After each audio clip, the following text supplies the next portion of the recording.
G'day, mate, and welcome to Factorio with me, JD. Now, I know it seems a little bit confusing. We're looking at episode 1, and we're starting beside a rocket silo. Look, this series it's a continuation of a reboot of a series, I guess. It doesn't make sense to me either, but just bear with me and listen and hear me out.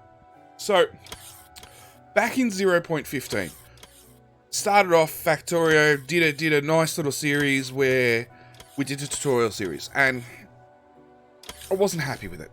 So when 16 came out, I did a new tutorial series, but that's besides the point.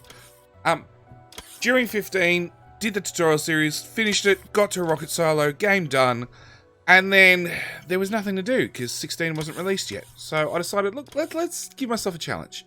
I added the space expansion mod, which added basically doubled the length of the game. Added a lot more things you had to do. Had to actually launch 130 rockets, roughly, to get enough science to, rather than just building yourself a satellite to call for a rescue party, you actually had to build a whole satellite, build a whole ship in space to get your ass off the planet yourself. So, really changed the end game, which I loved, and we finished that about 2 weeks ago. Roughly, you can see the total playtime up here. So 3 days, 7 hours.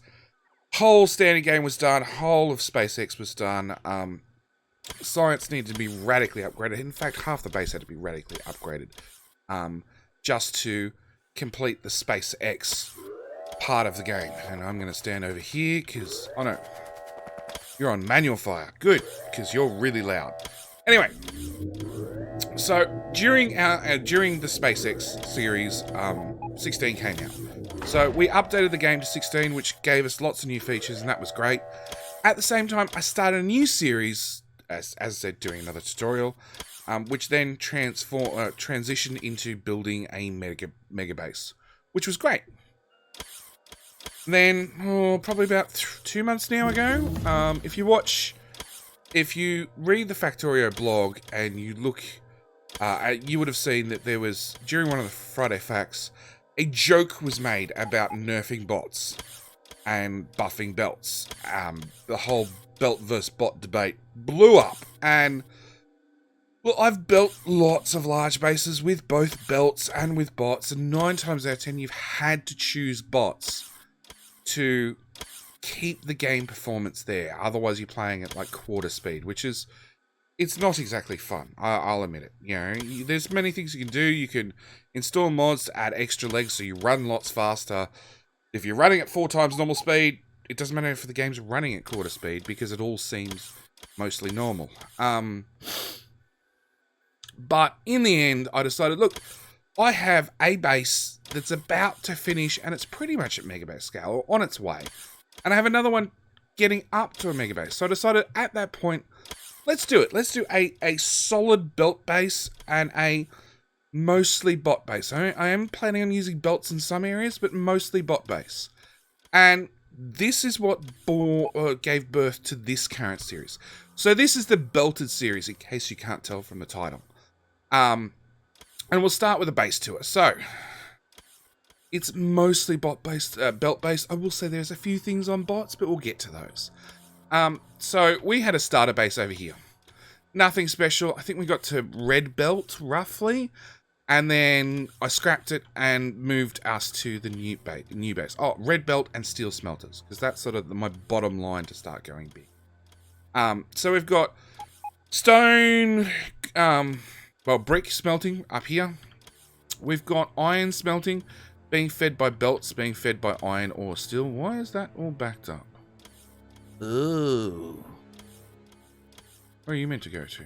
There. It looks like during one of my deconstruction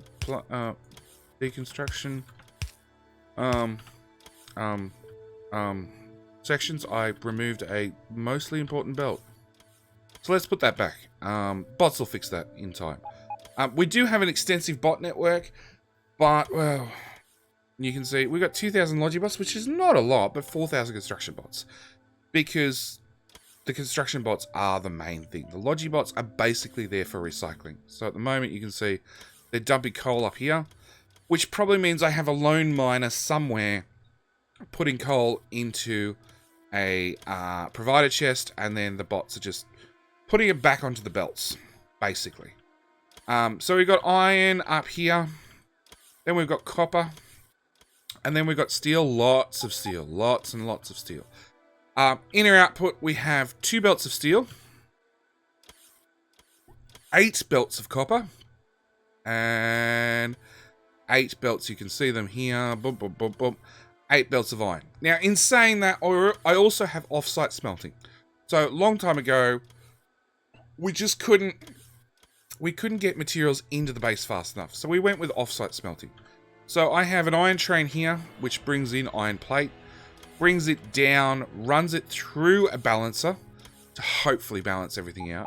And then with the 16 priority splitters, adds it back into the main bus. So this was a lot more complicated prior to 16, where we had to use priority belts, which was a pain. The priority splitters really simplified things. And as you can see, we're prioritizing the iron ore brought in over the iron plate brought in from off-site. Just because I want to get rid of all the iron ore smelters. Copper's the same thing. We have a copper train over here, brings in 8 belts. Spaghetti that shit all the way through and feed it in prior to the balancer. All right, and same story. We're you know, it's prioritized to use the on-site, the at-home base iron ore over the off-site iron plate. We've got green circuits as well. That's doing the exact same thing. Again, lots of spaghetti. Get used to the spaghetti in this map. It's gonna be extreme. We're bringing 8 belts in. We're actually only taking 6 down the bus, and we're feeding 4 in to match our 4 from our on-site, our in-base. Green circuits, and then we're taking the extra 2 down, and basically all they're doing is rebuffering the main 4 belts where and when they can. Alright, we're trying to always move the green circuits to the inside belt, and we're trying to add stuff where we can on the outside. It's not a perfect system, but you know, it's better than nothing. And as you can see, you know, those 2 main belts in the middle are quite thick, but then we've got to keep adding and adding and adding. We do need to take the other 2 belts. Where'd I leave them? I left them all the way up here and try and spaghetti them all the way through the base. But as you can see, there's not a lot of room to try and add to the left-hand side of the green circuits. At the moment, we're not pouring green circuits. If we go to the end, we can see, where's the end? Where's the end? See, it's still fully backed up. So we're not running low on green circuits at this stage. Copper, as you can see, we've got 2 belts of copper. You know, I dropped the 2 extra belts all the way up here. Again, we're not poor on copper, but we are getting there. Copper is the same story. It's actually 6 belts of copper. All right, we have with the belt magic. So we're bringing 4 into green circuits, 1, 2, 3, 4. We're also taking the excess from that and running it down and then re-adding it. And I have a very, very interesting blueprint I'm really proud of here somewhere. No, we're just re-adding it onto the sides everywhere we can. So we just add it back in. Scroll down a bit further, add it back in. Here we go. We can see these. Most people should be fairly familiar with these. They take 4 belts and they bring 1 full belt out. This is the exact opposite. This takes 4 belts and adds another belt in. It took a long time to mentally make that, but, you know, that's what it is. We have oil production up here at the top of the base. It's doing fine. It is running with a lot of speed modules. Just because we don't have room to use productivity modules and beacons, sort of built myself in. This is not the only spot I built myself in, quite a few places. We're not short on oil, so we can run speed beacons and not worry about prod mods. We have 2 belts of plastic, which is not enough. Red circuits chew both belts. So our rocket production is just slightly held up by no plastic. Same story, we've got 2 belts of red circuits, got a belt of batteries. This is the imaginary plastic belt. And our science is going, it's going pretty good. We're definitely short on blue circuits, which is done with direct insertion. So we're bringing copper, iron in, turning it into green circuits, then running it into blue circuits with the addition of red. We do have a separate one here, which takes our green circuits. But same story, we just don't have nearly enough green circuits to run this whole build. And at the end of the day, when you look at our blue circuit output, shit, there's not nearly enough. We are, burning a lot of them for productivity modules. Then whatever's left for science, those two should be the other way around. And then whatever's left down into speed modules. We did have this making prod mods, which we don't need anymore and should be capped. It's not. Let me show you a trick. Well, here, blueprint that one and mark it there. So I just copied that settings to there when I'm halfway across the base. So there you go. You just learned a new trick. So hopefully no more efficiency modules because we really don't need those. What else? Science. So red and green science, we're both upgraded thoroughly. These bad boys output. Well, actually, we've got a mod in here that'll tell us. Per minute. Half a blue belt? Yeah, half a blue belt. Blue belt's 20. We're doing 25. So we're doing a red belt worth of red science. We're doing a little bit less. Oh, I missed some. Let's try that with all the greens involved, please. About the same in green pots. Blue's got a bit of an upgrade too. Go away. Again, super high. Unfortunately, I never got around to doing purples, which are shit. And yellow science. Look at the markers on the map, JD. Yellow science, which could do more in theory, but we just can't feed it blue circuits fast enough. So, that's pretty much it for the base tour. Oh, well, like I said, I built myself in. So, red circuits sort of took up the space they took. And then to make... Blue science was here. It had to go to fit belts in. So it got moved here with a lot more additions. And mining drills to feed that got sort of shoved out to the side with its own separate iron plate delivery system. Because honestly, this thing chews like... Let's bring... Not quite all of it, but it's most of it. 400 iron per second. It's chewing... How big are our trains? So 4, 8, 16k. It's chewing a train every 40 seconds. So yeah, it's... Some of the builds are pretty insane. Some of the builds are still catching up. Now, lastly... two things. We have a small solar plant. Right? Now, a lot of people are going to ask me, why so much solar, JD? Especially when we've got nuclear power now. Just build nukes. The main reason is performance. So at the moment, you can see the game's running at 6060, which is it's running at a game speed of 1. I do have this mod installed, which lets me very, very quickly change the game speed. Now, I've set the game speed now to 2, but we're not running at 2 times normal speed. Because my computer, or your computer, or your friend's computer is just not capable of running this map at that speed. And especially when you're going up to a mega base, when you want to do 3,000 science packs per minute, which is the goal. This base will do 3,000. My other series, which I should have linked to by now several times, maybe. If not, you can always find it on the channel or maybe in the description of this one. Both bases are going to be doing 3,000 packs per minute. This will be doing it on belts. That'll be doing it belt spots. We'll see. All right.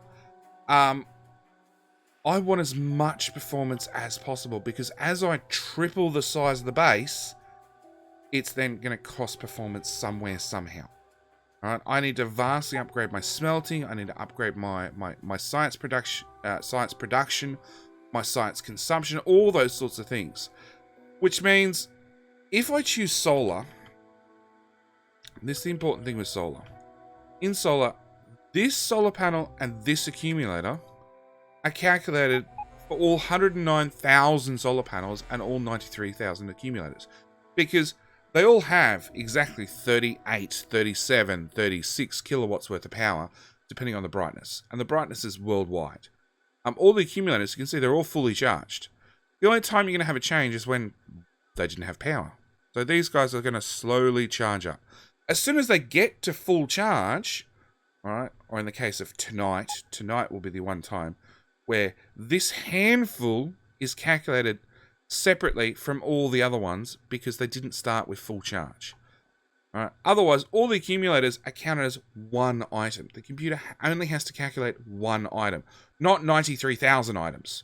Same with the solar panels. They only have to calculate one solar panel. They don't have to calculate 109,000 solar panels. All right. So that vastly increases the performance of the game. With nuclear, each nuclear reactor has to be calculated. Every single heat pipe you have connected has to be calculated. Every boiler you have hooked up to a heat pipe has to be calculated. The water going through those heat exchangers has to be calculated. The steam turbines have to be calculated, each and every one individually, because no two are identical. No two are getting the exact same amount of steam per second because the heat exchanger they're connected to is connected to a heat pipe that's either closer or further away than its neighbor is, so it's getting a different amount of heat brought into it. So this is the biggest thing when it comes to going big, building a very, very large, mega base. By all means, if you want to do it with nuclear, go nuts. Go nuts. I want to play the game as fast as possible. So even at set at game speed 2, you can already see that the game speed's dropping, right? And that's depending on what's happening in the base, okay? I do have this production monitor here, which you guys can use to keep track of what the base is doing on a per minute scale. Like you can see, we're using no science. I'll start research, and all these will kick off, and they'll average out over a couple of minutes. All right. It will probably also cost us some performance because more and more assemblers and assembly machines and more inserters are going to have to kick on. Because at the moment, everything, a lot of the science was buffered. It was doing nothing. But as you can see, we're chewing science now. Production will kick in a moment later. All these other ones will change dynamically, and this is one of the reasons I have this mod. Yes, all the mods will be in the description. I know what mods I'm using, so we're good to go. So this is the production monitor. That's the time tools. We've got upgrade planner, which just lets me say, hey, all yellow belt go to blue, or blah, blah, blah, blah, blah, and do that very, very quickly. It just saves time, especially if you're doing a belted megabase. The only mod I do not have installed as of this stage is a belt immunity, because I really don't want to get pushed around by all these belts. That's be a little bit frustrating in a belt megabase. So, okay, last edition. Couple more things. So, we have just a tiny bit of ore on the map. Because it was originally a tutorial series, I'm like, nobody wants to see me set up mining drills. People wouldn't mind seeing me deal with, mixed patches. So I did set it up with very big, very large, very rich patches. And there's been a lot of dealing with mixed patches over the game. Most have been mined out now, thank God. No, there you go. There's another one. Which, is so much easier now we have the priority splitters. Before we had to do it with filter inserters. But anyway. So there's that, and there's our oil build. Now, this is our final oil build. It was designed half a dozen episodes ago in the SpaceX series. And again, the SpaceX and the original tutorial series will be linked in either description or up in cards at some stage during this video. If you want to see how we got here, go look at those series. They're good series. I won't disagree. The tutorial series, I wasn't happy with. A lot of other people said it was great. It was informative. It got to the point, but, it got to the point quickly. It didn't waste time, but, I thought I could do better, so I did a new one. And SpaceX is definitely interesting. Now, this particular series, this comes out on today, Thursday. Main reason it comes out today is actually the 1 year pseudo anniversary of I've put a Factorio video up on YouTube every day for a year now. That's 360, we in a leap year? I don't know. 365, 366 plus days of Factorio every single day. I haven't missed a day. So I decided today's the best day to start this, well, to reboot this series. At the same time, this series is going to run Thursday, Friday, Saturday, Sunday, and then you're not going to see anything for 5 days. This series will run on weekends. So on the weekends, you can sit down, you can binge watch it.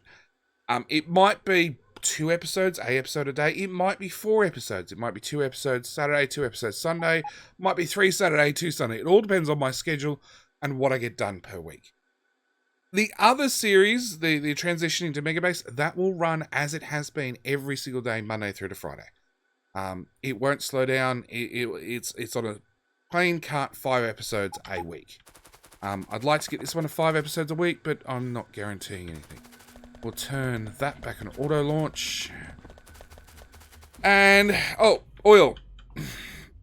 So as I said, this is going to be a belted megabase. Now, I do have some things running on bots. I'll admit it.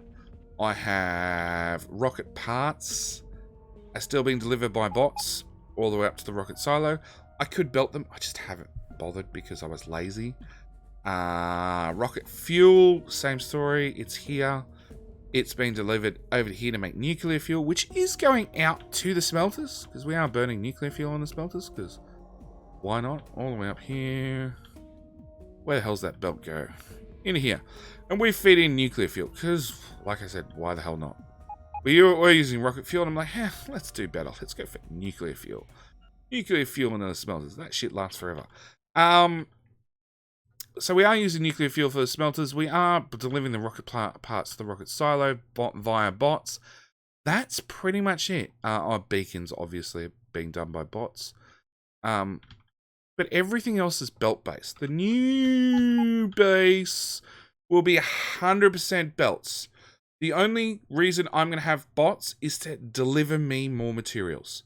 So the Make Everything will deliver me stuff. The Make Everything will chew a little bit of everything. Again, it will be via belts somehow. The current one is here, and it's a Make Almost Everything. And it is fed by belts, but it's a little bit bot lazy when we get to the end, you know, for the nuclear stuff. I had planned on building a nuclear build, and I haven't got to it. And to be honest, I'm probably not going to. But everything goes into passive providers so I can pull stuff out. And actually, that's the other thing. There are requested chests for recycling. So you can see this guy requesting assembler 1s. This guy will request in assembler 2s to assembler 3s. There is a certain amount of recycling going on. Which again, bots will do that. There's no point having belts to do that sort of stuff. It's a little bit lazy at the end. So, new base will be 100% belted, which means oil, which will come in on a tanker. That's my one allowance. I'm bringing in oil on a tanker. Will be processed and turned into petroleum, light oil, and heavy oil in barrels on belts. And this works. Trust me, it works. We're missing a shit ton of modules, but it works. We're going to be doing everything on belts. Coal's brought in on belts. Iron for sulfuric acid's been brought in on belts. Everything is belt-based. So, it's going to be a little bit insane. At the moment, I do have a massive robot network. And I'm getting stuck on miners. Purely because I'm lazy. And I want the bots to try and construct all these things that are miles away. So, a lot of things are hooked into the main base. Like everything. Everything is hooked into the main base. Just so the bots can build stuff quickly and easily and come out and deliver these modules. Now, we are going to try and get oil hooked up to this, because that's pretty much the point we're at. We're pretty much at the point where we want to turn on this new oil base. So, that's the prelude for this episode, and brings you guys up to date, and tells you what direction we're heading in. What else? That's pretty much about it. Apart from being a lot of trees in the way. That one.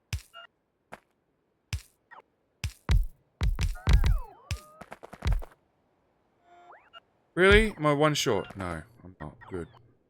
Okay, so I'm going to end it here. I'm going to let the bots pick up lots and lots of trees so we don't have to deal with them in the next episode.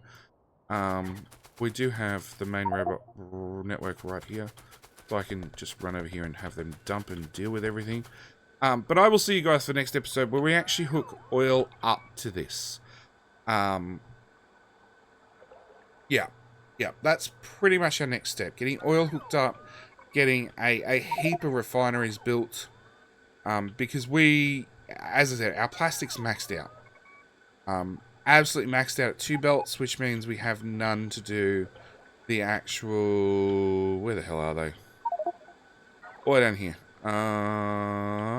That one. Low density structures? Fine.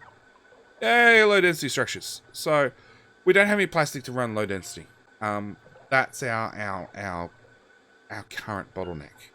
If we can get this oil base up and running, which is designed to do 3,000 science packs per minute, suddenly doesn't become a problem. Really, really doesn't become a problem. Oil just becomes dead easy. Which means we can get more plastic, more red circuits, more blue circuits, more modules built, which will then stop all the flashing all over the screen because we're missing 3,000 modules. And we'll go from there. So, like I said, thank you guys for watching. I do hope you stick with this series. I do hope you enjoy this series. As said, there'll be an episode tomorrow, another one on Saturday, another one on Sunday, and then you get 5 days off so you can just sit down and binge watch on the weekends. Thank you guys for watching, and I'll see you in the next one. All right, bye!